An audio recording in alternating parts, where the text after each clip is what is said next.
Aitaren eta Semearen eta Espiritu Santuaren izenean, amen. Jauna zuekin eta zure espirituarekin. Senideok, aitor ditzagun humiltasunez gure pekatuak, misterio santuak behar bezala ospatu ahal izateko. Erruki jauna, erruki jauna, Kristo erruki, Kristo erruki, erruki jauna, erruki jauna. Erruki dakigula, jainko guzti zaltsua eta gure pekatuak barkaturik, eraman gaitzala betiko bizitzara. Amen. Egin dezagun otoitz. Jainko jauna, etsaiaren menpetik gu eskatzeko, zure semea gurutzean hiltzea nahi izan zinuen. Iguzu piztuerako grazia lor dezagula, Jesukristo gure jaunaren bitarte zurekin eta Espiritu Santuarekin jainko eta errege bizi baita, gizaldi eta gizaldietan. Amen. Apostoluen eginen liburutik. Egun haietan, bazen batzar nagusian Gamaliel izeneko farisear bat. Herri osoan begirune handia zuen lege irakaslea. Apostoluak denbora baterako kanpora ateratzeko agindu ondoren, batzarrean zutik honela hitz egin zuen. Israeldarrok, begiratu ongi zer egitera zoazten gizon hauekin. Orain dela gutxi irten zen Teudas ere, norbait bazelako ustetan, eta 200 bat gizon elkartu zitzaizkion. Baina hil egin zuten, eta haren jarraitzaile guztiak sakabanatu ziren, eta dena hutsean gelditu zen.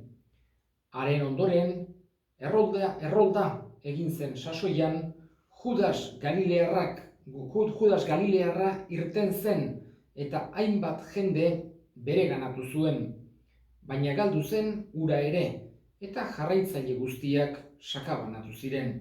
Beraz, hauxe da nire aholkua, ez zaiteztela sartu gizon hauekin. Dijoazela, hoien asmoa eta egiten dituztenak gizakien gandikoak baldin badira, haien kasa desegingo dira. Jainkoa gandikoak badira berriz, ezin izango dituzue desegin. Ez dakizuela gertatu jainkoaren kontra burrukan aritzea.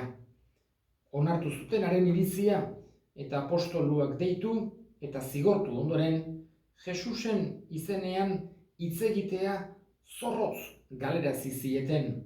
Ondoren askatu egin zituzten, apostoluak pozez atera ziren batzarretik, jainkoak Jesusen izenagatik irainak jasateko duin arkitu zituelako. Eta tenpluan naiz etxerik etxe, gelditu gabe irakasten eta iragartzen zuten Jesus Mesias delako berri ona. Jaunak esana, eskerrak zuri jauna. Piztu da Kristo, Aleluia,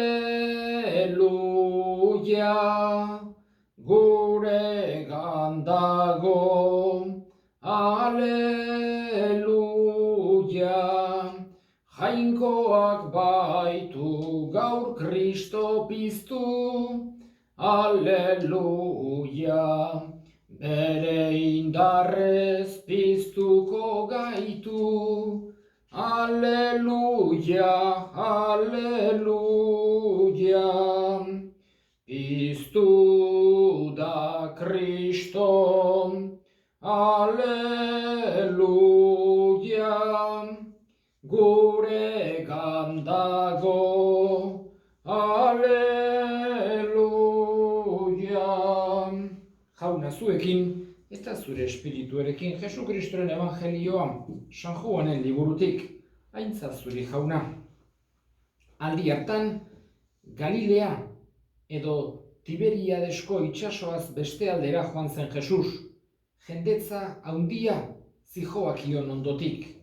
Ikusten zuten eta nolako ezaugarriak egiten zituen gaixoengan. Jesus orduan mendira igo eta han eseri zen bere ikasleekin. Gertu zen Paskoa, judutarren jai nagusia. Jesusek jende asko zetorkiola ikusirik esan zion Feliperi.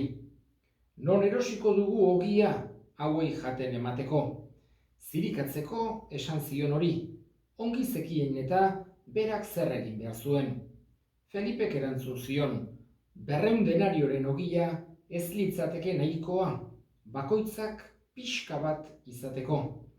Ikasletako batek, Simon Pedroren anaia Andresek esan zion, bada hemen 5 garagarrogi eta 2 arrai dituen mutiko bat. Baina zer da hori horren besterentzat? Jesusek jendea eseriarazteko agindu zien ikasleei. Belar ederra zen leku hartan eta denak eseri ziren. 5.000-ren bat gizonezko ziren. Jesusek ogiak hartu eta eskerronezko otoitza esan ondoren eseritakoen artean banatu zuen eta era berean arraiak ere, nahi adina. Ase zirenean, Jesusek esan zien ikasleei, bildu ondarrak, ezer galdu ez dadin. Bildu zituzten bada eta 12 otzar bete zituzten 5 garagarrogietatik jan zutenek utzitako ondarrez. Jendeak orduan, Jesusek egindako ezaugarria ikusirik honela zioen. Hauxe da benetan mundura etortzeko zen profeta.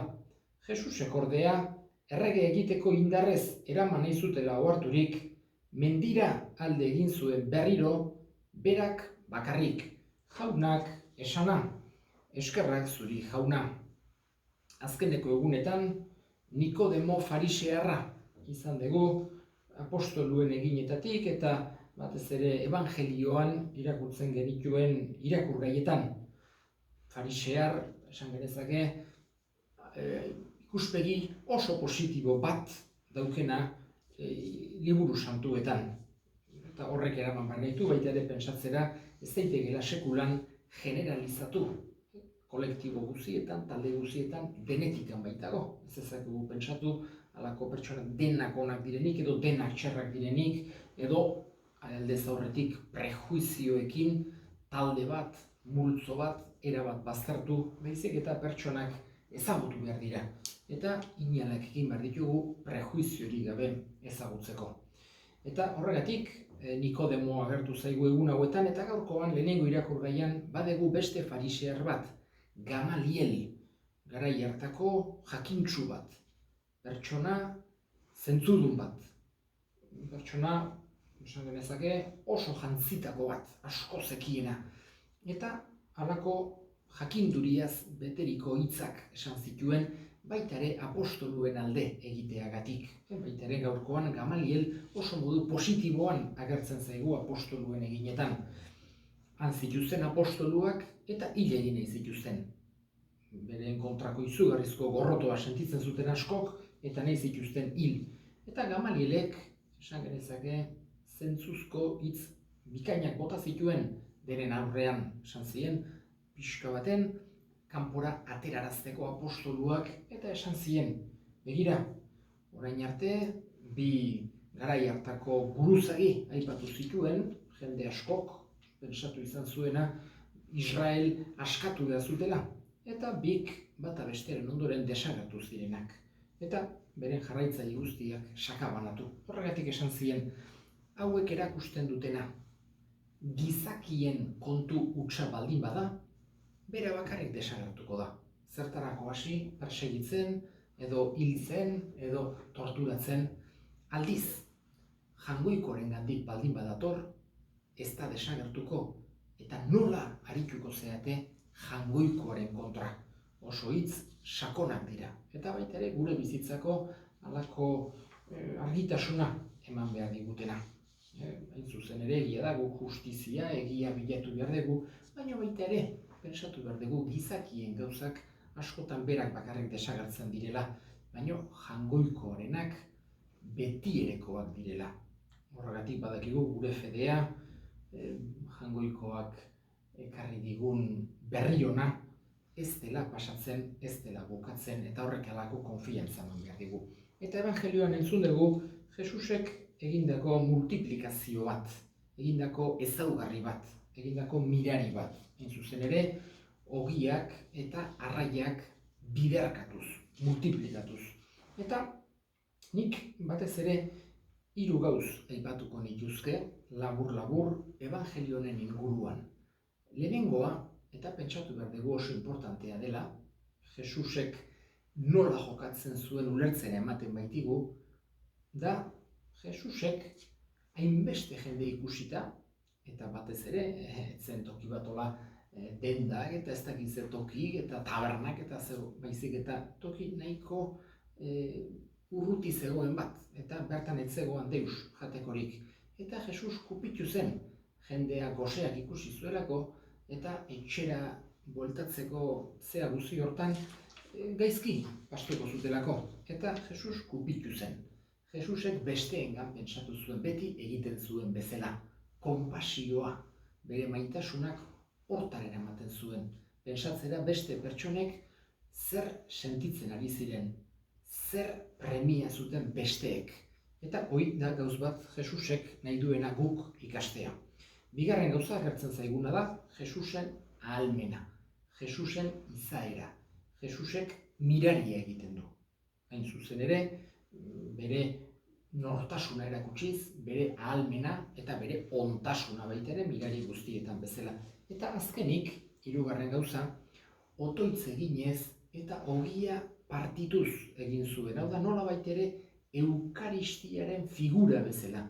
Eukaristia irudikatuz, gero Eukaristia ospatzean gauza hauek bizitu izan zituztenak seguru asko gogoan izango zituzten.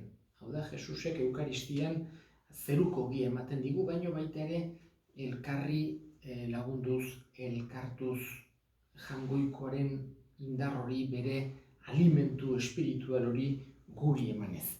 3 ezaugarri horiek aipatuko nituzke. Guk alde batetik jakina Eukaristia bai estimatu behar dugu biziki Jaungoikoarengandik datorkigun doai haundia delako, doai haundiena esan genezake. Eta bestetik, askotan aipatzen dedan bezala, guk ez dezakegu Jesus imitatu mirariak egiteko ahalmen hortan, guk ez dezakegu miraririk egin, baina bai imitatu dezakegula bere konpasioan, bere besteengan pentsatze hortan. Eta hoxe da baita ere, saiatu beharra daukaguna. Jesusengandik hori ikasi, eta berari baita ere horretarako eta modu hortan jokatu ahal izateko laguntza eskatuz. Eta gure eskariak burutuko ditugu egunero bezala. Eskatuko dugu, egunero eskatzen dugun bezala, gaixo guztien alde. Baita ere, osasun munduan lanean ari diren guztien alde, dagoen krisialdi ekonomiko eta soziala sufritzen ari diren guztien alde, baita ere, etxeetan halako giro zaila daukaten guztien alde, eta guztiak gogoan hartuko ditugu kristau bezala, Jaungoikoari eskatuz itxaropena eman dezaigula, denei eman dezaiela, eta krisialdi honen ondoren denok atera gaitezela hobeak.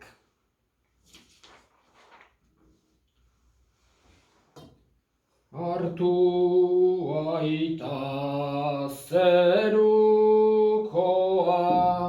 jainkota jaun betikoa, onartu gure eskaintza, ogia eta ardoa.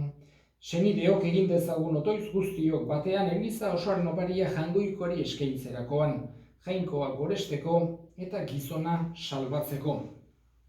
Onar jauna, ondasunez, zure herriak egiten dizkizun eskaintzak, eta zure babespean beti mantendu ditzagula Paskoako doaiak betiereko zoriona lortu ahal izateko, Jesukristo gure jaunaren bitartez, amen. Jauna zuekin eta zure espirituarekin, gora bihotzak jaunagan dauzkagu, eskerrak jangoiko gure jaunari, egokida eta zuzen, egokida bai eta zuzen on nahi eta beti, zuri eskerrak ematea jauna, aita guztiz, santu, jangoiko alguztidun betiereko horri Jesukristo gure jaunaren bitartez. Bera da zure hitza, beronen bidez egin dituzu diren guztiak, bera bialdu diguzu salbatzaile eta erosle, Espiritu Santuaren egitez gizon egina eta birjinagandik jaioa. Berak zure nahia betetzeko eta zuretzat herri santu bat irabazteko gurutzean besoak zabaldu zituen, eta eriotza ezereztuz nagusi agertu piztuera. Horregatik, aingeru eta santu guztiekin, guk ere zure ospe eta aintzak oresten ditugu bihotz batez kantari.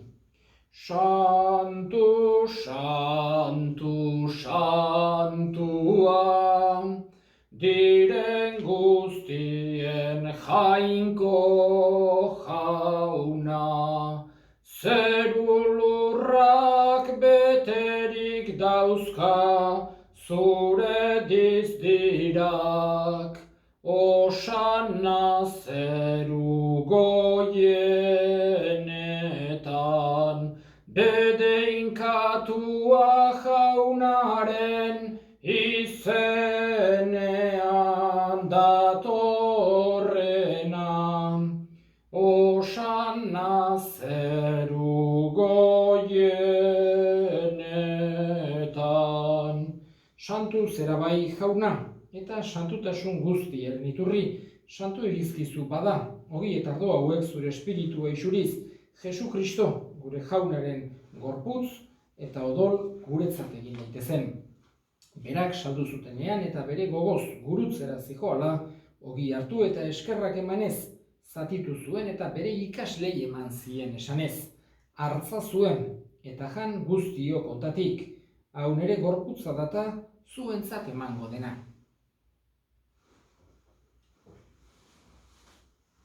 Afalondoan berdin kaliz harturik, berriz ere eskerrak emanez, bere ikaslei eman zien esanez. Hartza zuen eta edan guztiok ontatik, hau nere odolaren kaliza data, itun berri eta betikoaren odola, zuentzat eta askorentzat pekatuak barkatzeko isuriko dena, egizue hau nere oroigarri.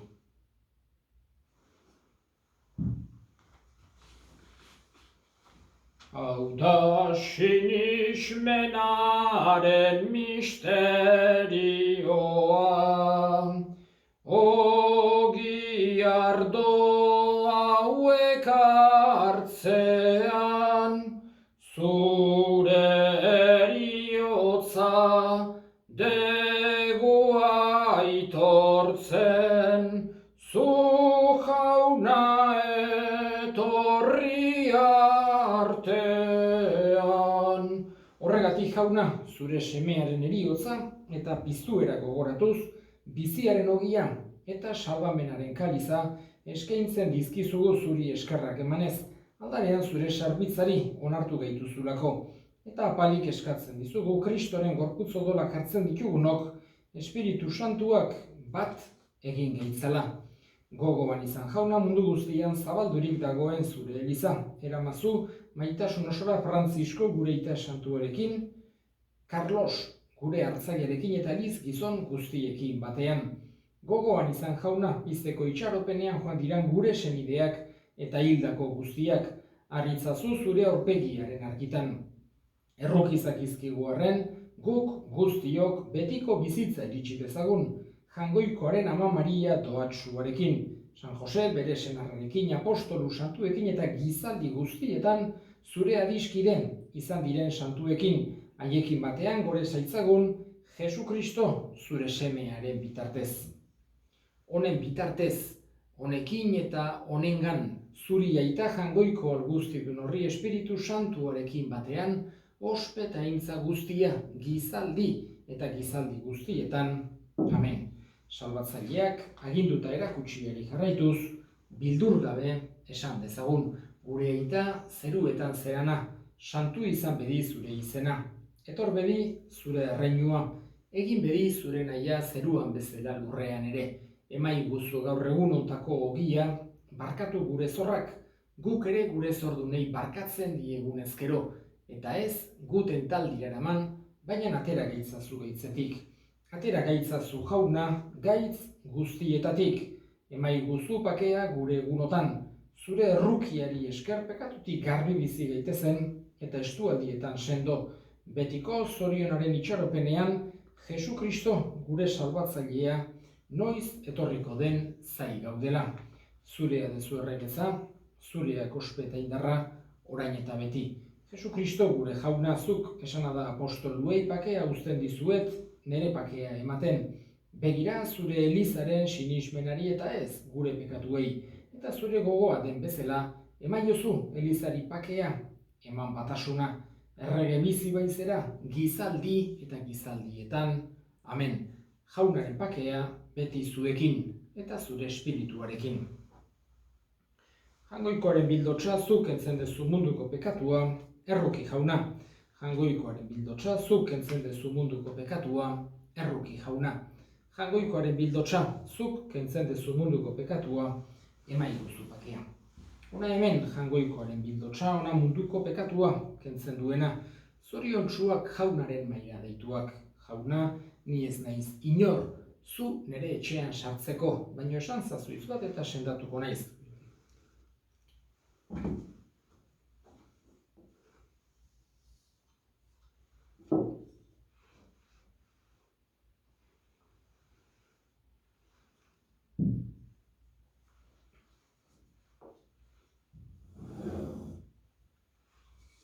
Egin dezagun otoitz. Jainko guzti alduna. Babestu beti maitasunez, zuk salbatu duzuna. Zure semearen heriotzaren bidez salbatuak izan geranok, piztuera lortzeko aukera izan dezagun Jesu Kristo gure jaunaren bitartez. Amen, jauna zuekin, eta zure espirituarekin bedinka zaitzatela jainko guzialdunak aitak, eta semeak, eta espiritu santuak. Amen. Zoazte jaunaren pakean. Eskerrak jangoikoari. Zeru lurren erregina, Aleluia, Aleluia, piztu zaigu Jesus jauna, Aleluia, zure gandik sortu dena, Aleluia, ilobitik zutitu da, Aleluia, zeru lurren erregina, Aleluia, Aleluia, piztu zaigu Jesus jauna, Aleluia.